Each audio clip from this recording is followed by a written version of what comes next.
تمام تعریفیں اللہ کے لیے اور جو تمام جہانوں کے پالنے والا ہے، اور اللہ تعالیٰ کی تعریفیں ہیں اسلام اور دین کے بہت بڑے انعام پر۔ اللہ تبارک و تعالیٰ کبھی بھی مفسدوں کے عمل کی اصلاح نہیں فرماتا، اور درود و سلام اس اللہ کے پیارے پیغمبر پر جو رحمت کے ساتھ مبعوث کیے گئے۔ حمد و ثنا کے بعد جتنے بھی مال و دولت کے بڑے بڑے ذخائر اور بھاری بھرکم ذرائع آمدنی اللہ تعالیٰ نے انسان کے زیر کنٹرول زمین میں محفوظ کیے ہیں، اسلام نے ان تمام کو امن و استحکام کے تقاضوں کو پورا کرنے کے لیے مقرر کیا ہے۔ تمام تر شرعی فرائض و واجبات اور احکام کا مقصد انسانی زندگی کے پائے استحکام کی مضبوطی ہے۔ یہ اس لیے کہ تمام احکام شریعت تخلیق میں اپنے مقاصد کی حفاظت کی طرف لوٹتے ہیں، اور دین و دنیا کے مفادات کی بقا کے لیے ان مقاصد کا ہونا ازبز ضروری ہے۔ چنانچہ ان مقاصد کی پامالی دنیاوی مفادات کی بربادی ہے۔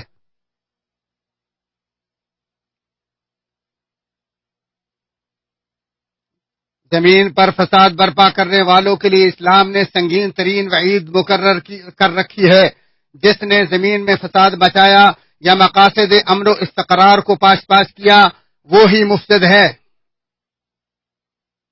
سازشوں اور فراڈیوں کی وجہ سے بسا اوقات لوگوں کو مصیبت و اذیت کا سامنا کرنا پڑتا ہے، مگر اس سے اللہ تعالیٰ مومنوں کی آزمائش کرتا اور منافقوں کی منافقت اور کھوکھلے نعروں سے پردہ اٹھاتا ہے۔ قوموں کی زندگی میں ایسی رکاوٹیں اور موڑ آتے ہیں جن سے ان کی خاندانی اصلیت اور ویلیو ظاہر ہو جاتی ہے۔ آزمائش و آفتاب میں گھر جانے سے قوموں کی حقیقت آشکارا اور ان کی صلابت بنیاد اور فہم و فراست کی پختگی عیاں ہو جاتی ہے۔ آزمائش و مصائب کے تیز و تند طوفان چلتے ہیں تو کچھ قوموں کی جڑیں ہل کر رہ جاتی ہیں، جبکہ بعض قوموں کی جڑیں گہری، اتنے تنے مضبوط اور ارادے مزید بلند ہو جاتے ہیں۔ مصائب سے مردوں کے عزائم کبھی کمزور نہیں ہوتے، اوطان کے بازوؤں میں لچک نہیں آتی، اور نہ ہی زندگی کا پہیہ جام ہوتا ہے، بلکہ وہ مصائب کو گلے لگا کر عبور کرتے اور ان پر غالب آ جاتے ہیں۔ چند دن پہلے بقیع و خریس کے علاقے میں جو انتہائی المناک حادثہ پیش آیا، جس سے ملک و ملت اور قومی خزانے کا بے بہا نقصان ہوا، یہ ایک مجرمانہ اور قابل مذمت فعل ہے، اور ایسا کرنے سے گھٹیا مقاصد و بد ارادے کبھی شرمندہ تعبیر نہیں ہوں گے، بلکہ اللہ تعالیٰ کے فضل پھر اس ملک کے حکمرانوں کی ہمہ وقتی بیداری، ہمارے امن کے محافظوں اور بارڈروں کے رکھوالوں کے عزائم کی بدولت یہ ان قریب واضح نقصان و خسائر اٹھا کر لوٹیں گے۔ جب فسادی و تخریب کار حد سے تجاوز کر جائیں اور بغاوت و سرکشی پر اتر آئیں تو ان کے ساتھ ایسا دھمکی امیز معاملہ ہونا چاہیے کہ جس سے وطن کے حالات پر سکون اور تعمیر و ترقی کی گاڑی رواں دواں رہے۔ انسانیات کے باوجود مضبوطی، اتحاد، تنظیم صفوف، فہم و فراست وطن میں اضافہ، حقوق کی حفاظت، معاملات کے استحکام اور امن و امان کی مضبوطی کے لیے بہت ضروری ہے۔ اس ملک کو بڑے بڑے چیلنج کا سامنا اور اس پر خطرات منڈلا رہے ہیں، اور اس میں فتنوں کے جال بچھے ہیں، اور دشمن اس کی جڑیں کاٹنے اور اسے صفحہ ہستی سے مٹانے کے درپے ہے، جبکہ یہ اسلام کی پناہ گاہ اور ایمان کی واپسی کی جگہ ہے۔ بد عمل و متعصبانہ کردار والے دشمن کان کھول کر سن لیں کہ وہ اس کے امن و امان کا کچھ بھی نہیں بگاڑ سکتے، اور نہ ہی اس کے وجود کو ہلانے کی جرت کر سکیں گے، بلکہ وہ اپنے مکر و فریب تک پہنچنے میں بالکل ناکام رہیں گے۔ بس یہ سرکشی کے خلاف ایک انتہائی شدید ہے جو دشمن کے لیے سنگین عذاب دہ، اندرونی طور پر بہت مضبوط اور اللہ کی پناہ میں محفوظ قلعہ ہے، جس کی حفاظت اللہ ہی کرے گا۔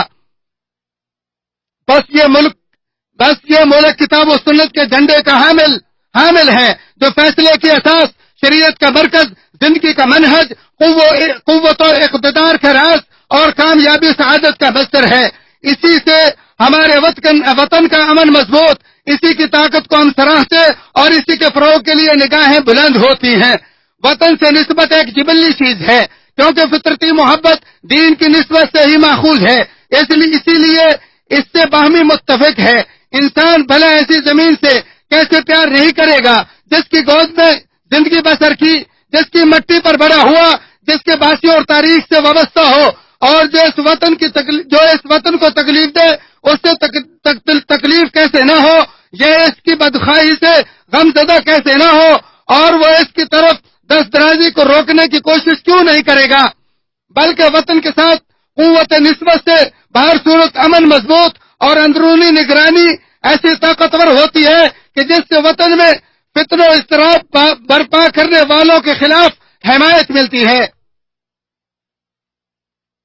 رائے میں اتفاق، صفوف کا اتحاد اور دلوں کی الفت و محبت، اطمینان و سکون کے ساتھ ساتھ عزت اور نصرت کی راہ اور اقتدار و اختیار کی اساس ہے۔ صبر و تقوی سے آراستہ ہونا سازشوں کو کمزور اور نقصانات کو دفع کرتا ہے۔ یاد رہے کہ اس ملک حرمین شریفین سعودی عرب کا امن و امان بلا شبہ امت کے امن و امان کی اساس قلب نابض اور اس کی بھرپور زیادہ راہ ہے۔ چنانچہ بلد حرمین کی گستاخی و بدسلوکی پوری امت کے امن میں افراتفری ہے، اور جب تک دل کی حرکت چالو ہے پوری امت باخیریت۔ اس ملک میں بہت زیادہ اس کے بھلائی کے کاموں کا سلسلہ ہمیشہ جاری رہنے والا ہے۔ مکاروں دھوکہ بازوں کے مکر و فریب سے اس ملک کو بچانے اور اس کے استحکام کے لیے شانہ بشانہ کام کرنا دینی واجب اور شرعی مطالبہ ہے۔ باشعور لوگ اسے خوب جانتے اور بری خبروں کے منتظرین کی سازشوں کو ناکام بنانے اور حرمین شریفین اور اس ملک کے امن کی حفاظت میں اپنے شعور سے کام لیتے ہوئے حصہ ڈالتے ہیں۔ جس نے اس ملک کے امن و امان کو نقصان پہنچانے کی کوشش کی وہ ملک و مذہب کے دشمنوں کی خدمت کر رہا ہے۔ اللہ تعالیٰ نے فرمایا اگر تم صبر و تقوی اختیار کرو تو ان کی سازشیں تمہارا کچھ بھی نہیں بگاڑ سکتی۔ باطل کے بلند و بالا دعووں اور بہت زیادہ پروپیگنڈا کے باوجود حق غالب و منصور ہے، جبکہ باطل کی بنیادیں ہل چکی اور بلڈنگ کمزور ہو کر بہت جلد تباہ ہونے والی ہے۔ اور اللہ تعالیٰ نے فرمایا بلکہ ہم حق کو باطل پر پھینک مارتے ہیں، بس حق باطل کا سر توڑ دیتا ہے اور وہ اسی وقت نابود ہو جاتا ہے۔ خطرات جس قدر شدید ہوں، حدث جتنے بھی زیادہ ہوں، باغی شریر اور دھوکے باز جتنا مرضی مکر و فریب کر لیں، بدخواہ سازشوں کے جتنے چاہیں جال بول لیں، یہ ملک بے شک حرمین شریفین کا حامی، مضبوط عمارت اور عالی شان و معزز رہے گا۔ جس نے اس کی سربلندی کو پامال کرنے کا سوچا وہ ذلیل ہو جائے گا، اور جس نے اس سے عداوت کی وہ ذلت شکست کا حامل ہوگا، اور یہ کوئی قابل تعجب بات نہیں۔ تو اسلام اس کا محفوظ قلعہ اور ایمان اس کی مضبوط زادرہ ہے، اس کی عزت و دین کے زیر سایہ ہے۔ عمر بن خطاب رضی اللہ تعالیٰ عنہ فرمایا ہم سب سے ذلیل قوم تھے اور اللہ نے ہمیں اس کی وجہ سے عزت بخشی۔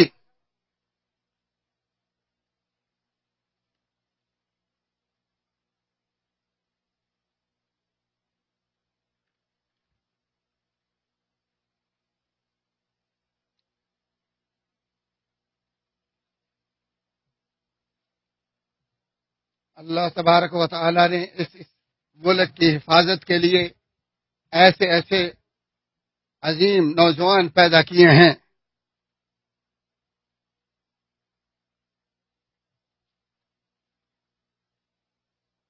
اللہ تبارک و تعالی نے فرمایا ہے تم اس گھر کی عبادت کرو جس نے انہیں بھوک کے وقت کھلایا اور خوف سے امن بخشا۔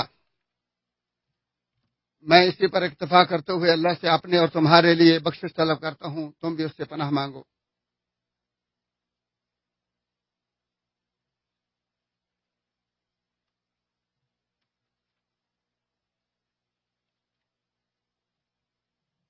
تمام تعریفیں اللہ کے لیے ہیں جو گناہوں کو معاف کرنے والا، جس کی گرفت بڑی مضبوط ہے،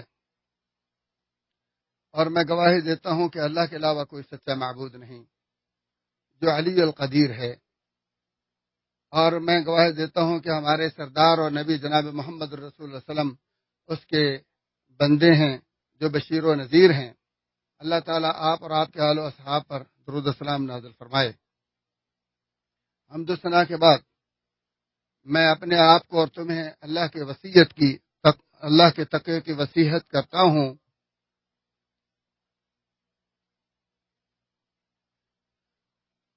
تنگی و ازمائش میں مومن کا تعلق اللہ سے مضبوط اور دل اپنے مولا سے جڑ جاتا ہے اور وہ اس کی پناہ میں آ جاتا ہے، جیسا کہ اللہ تعالیٰ نے فرمایا اور میرے لیے اپنے پاس سے غلبہ اور امداد مقرر فرما۔ اللہ کی پناہ میں آنا، اس کی محتاجی اور اس سے پریشانی و ازمائشوں کی دوری کا سوال کرنا، نفع و نقصان ہر حالت میں صدق دل سے اللہ کی معیت حاصل کرنا مومنوں کا شیوا ہے۔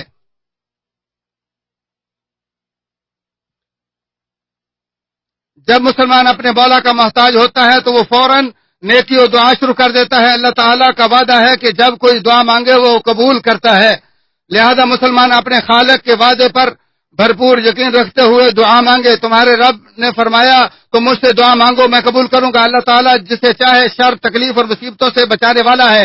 رسول اللہ صلی اللہ علیہ وسلم کی سکھائی دعاؤں میں سے یہ بھی دعا ہے، اے اللہ میری پردہ پوشی فرما، مجھے گھبراہٹ سے پرامن رکھ اور میرے آگے پیچھے دائیں بائیں اور اوپر سے میری حفاظت فرما، اور میں تیری پناہ میں آتا ہوں اس سے کہ میں نیچے سے اچانک ہلاک کر دیا جاؤں۔ جو اللہ سے طاقت حاصل کر لے وہ کمزوری کو کچھ نہیں سمجھتا اور اس کے دل میں مایوسی کبھی پیدا نہیں ہوتی۔ اللہ ہی مددگار و نگہبان ہے اور اسی کی طرف تمام معاملات لوٹتے ہیں۔ امت مسلمہ اسباب و توکل علی اللہ دونوں کی قائل ہے، اور جس نے اپنا معاملہ اللہ کے سپرد کر دیا اس کا رب اسے سنبھال لیتا ہے اور اسے اپنی حفاظت و حمایت میں رکھتا ہے۔ رسول اللہ صلی اللہ علیہ وسلم نے اللہ کے وعدے پر بھرپور یقین رکھتے ہوئے مستقبل میں ہمیشہ اچھی فال سے دیکھتے تھے۔ اللہ تعالیٰ نے فرمایا اور جو شخص اللہ پر توکل کرے گا اللہ اسے کافی ہوگا۔ اللہ تعالیٰ اپنا کام پورا کر کے ہی رہے گا۔ اللہ تعالیٰ نے ہر چیز کا ایک اندازہ مقرر کیا ہے۔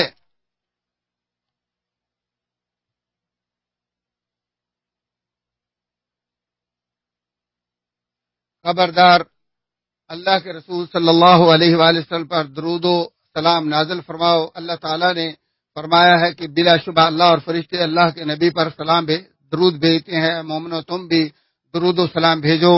اب تمام بھائی شیخ صاحب کی دعا کے ساتھ آمین کہیں اور شریک ہو جائیں۔ إنك حميد مجيد. وارض اللهم عن خلفاء الأربعة الراشدين أبي بكر وعمر وعثمان وعلي وعن الآل والصحب الكرام وعنا معهم بعفوك وكرمك وإحسانك يا أرحم الراحمين.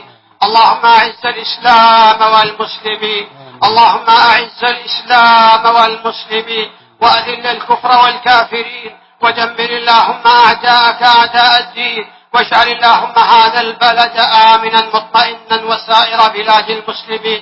اللهم من أرادنا وأراد بلادنا وأراد بلاد المسلمين بسوء فأشغله بنفسه واجعل تدميره يا سميع الدعاء. اللهم إنا نسألك الجنة وما قرب إليها من قول وعمل ونعوذ بك من النار وما قرب إليها من قول وعمل. اللهم أصلح لنا دينا الذي هو عصمة أمرنا وأصلح لنا دنيانا التي فيها معاشنا وأصلح لنا آخرة التي فيها معادنا واجعل الحياة زيادة لنا في كل خير والموت راحة لنا من كل شر يا رب العالمين.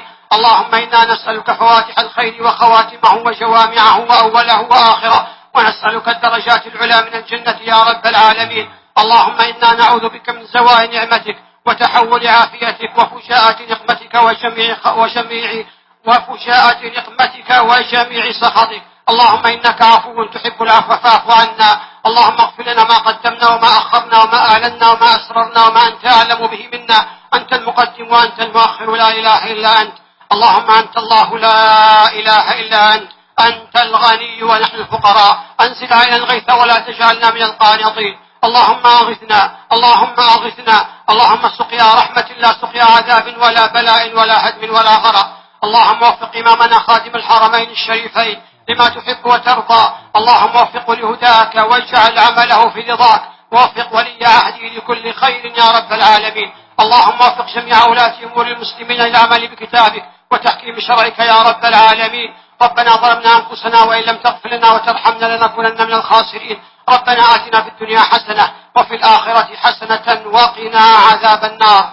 سبحان ربك رب العزة عما يصفون وسلام على المرسلين والحمد لله رب العالمين.